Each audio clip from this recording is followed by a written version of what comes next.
झारखंड सरकार के द्वारा भोजपुरी और मगही भाषा को क्षेत्रीय भाषा की सूची में शामिल किए जाने पर लोगों का फूटा जन आक्रोश एवं इसके विरोध में झारखंडी भाषा संघर्ष समिति के द्वारा मानव श्रृंखला बनाने का कार्यक्रम तय किया गया था। इसी भाषाई मुद्दे को लेकर धनबाद के महुदा मोड़ से बोकारो नागेन मोड़ तक मानव श्रृंखला बनाकर लोग आंदोलन कर रहे थे। उसी समय कोडरमा के पूर्व भाजपा सांसद प्रोफेसर रविंद्र कुमार राय की गाड़ी को कुछ उपद्रवियों ने नशे के हालत में तोड़फोड़ की और उसे क्षतिग्रस्त कर दिया गया। उस समय प्रोफेसर रविंद्र कुमार राय अपने काफिले के साथ रांची से बोकारो एवं धनबाद होते हुए वे राजगंज जा रहे थे। इसी दौरान दामोदर ब्रिज से पहले पेट्रोल पंप के समीप उनकी गाड़ी को रोक दिया गया। आंदोलन कर रहे लोगों ने उनसे भाषाई मुद्दे पर समर्थन देने की जब बात कही, तब प्रोफेसर रविंद्र राय ने मौके की नज़ाकत को देखते हुए वे उनके साथ वहां उन्हें समझाने का भी प्रयास कर रहे थे, लेकिन इसी दौरान उनके स्कॉर्पियो में तोड़फोड़ शुरू हो गई और गाड़ी के शीशे तोड़ दिया गया। अपनी क्षतिग्रस्त गाड़ी को लेते हुए किसी तरह रविंद्र कुमार राय बचते हुए चास के मुफस्सिल थाने में अपनी शिकायत दर्ज कराई है।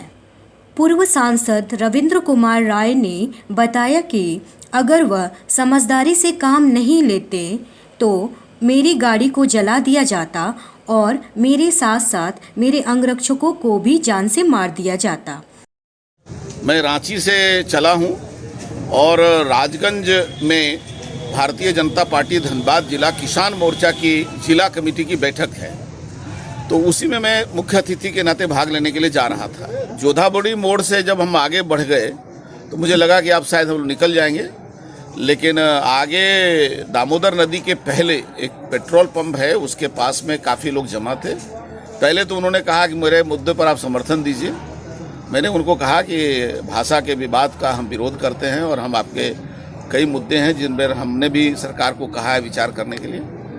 लेकिन उसके बाद कुछ लोग शराब पिए हुए थे, कुछ लोग अनियंत्रित थे और उनको लगा कि किसी राजनीतिक व्यक्ति का गाड़ी को तोड़ना, उसको रोकना, इसी में हमारी सफलता है या न्यूज़ वैल्यू है। क्या सोचा उनको मालूम नहीं। कुछ देर उन्होंने हमको कहा कि आप हम लोग के बीच में बैठिए। हमने उनके साथ बैठने का उनसे बात करने की कोशिश की, लेकिन कुछ लोग जानबूझ करके उसमें से चाह रहे थे कि यहाँ हंगामा हो और फिर धीरे धीरे पत्थर चलने लगा। फिर हाथ से लात से हमारे बीजेपी का जो झंडा था उसको तोड़ दिया और नेम प्लेट जो था मेरा वो भी, गाड़ी का जो नंबर प्लेट था वो तोड़ दिया। आगे का शीशा, पीछे का शीशा, साइड का शीशा तोड़-फोड़ किया। अंगरक्षकों पर हमला कर दिया। तो हमने अंगरक्षकों को, मुझे लगा कि कहीं न कहीं सामाजिक दुर्भावना से ग्रसित लोग हैं, तो हमने कहा आप गाड़ी में बैठ जाओ, मेरे साथ जो होगा देखेंगे। फिर किसी तरह से गाड़ी को हम लोग, एक दो लोग उसमें थे जो थोड़ा समझदारी से काम करें, गाड़ी हमारा घुमाया, घुमाने में मदद की। मैं किसी तरह से गाड़ी घुमा करके भाग करके अभी थाना आया हूँ। लगता है कि यदि वहाँ कुछ देर और मैं करता तो शायद गाड़ी में आग लगा देता या हमारे अंगरक्षकों को जान मार देते लोग, क्योंकि आग लगाने की तैयारी हो रही थी। लोग पत्थरबाजी शुरू कर दिए थे। उन्होंने यह भी कहा है कि जिस तरह से यह हरकत हुई है, हम कह सकते हैं कि यह उचित नहीं है। इस मामले में चास के एसडीपीओ ने कहा कि कुछ उपद्रवियों ने ऐसा काम किया है और इस पर उचित कानूनी कार्रवाई की जाएगी। भाषा के विरोध को लेकर के मानव श्रृंखला का निर्माण हुआ था इधर चास मुफस्सिल थाना क्षेत्र में। तो उसी क्रम में ये धनबाद और चास मुफस्सिल के बॉर्डर के समीप इनके गाड़ी को कुछ उपद्रवी तत्वों ने तोड़ा है। वो बिल्कुल सुरक्षित है और इसमें अग्रतर कानूनी कार्रवाई उनके द्वारा प्राथमिकी दर्ज कराई जा रही है, अग्रतर कानूनी कार्रवाई की